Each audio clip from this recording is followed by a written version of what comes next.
The homeowner, Katie, always put her energy into her kids' rooms, but never her own.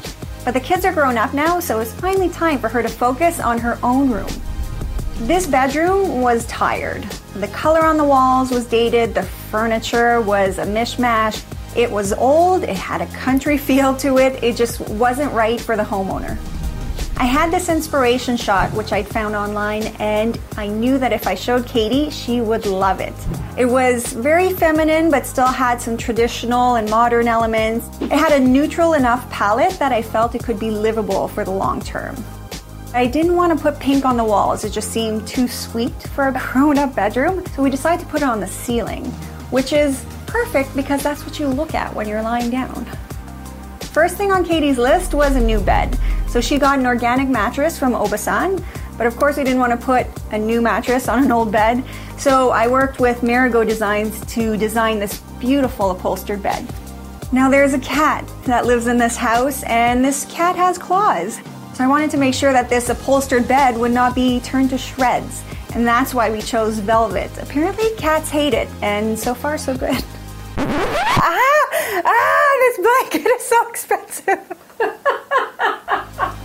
I was lucky because Katie was willing to replace all of her furniture, except for one piece, which is a giant chest of drawers. But it meant a lot to her, so we decided to work with it.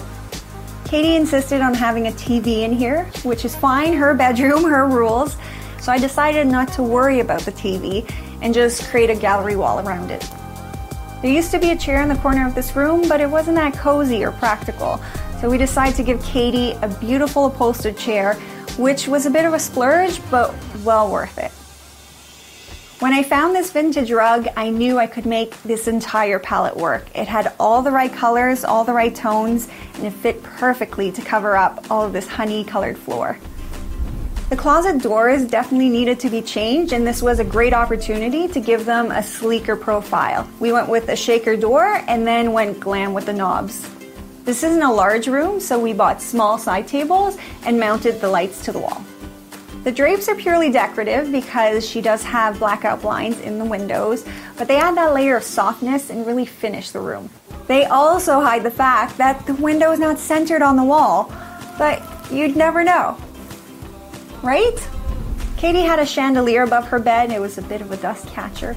I wanted to finish off the room with just a bit of sparkle, so we got this beautiful capiz shell pendant that's beautiful both in daylight and at night. Wait for it. Rooster feathers. Oh, this is so pretty. Decorating this room for Katie was easy. All she really wanted was a pretty space that finally felt finished, and I think that's what we gave her.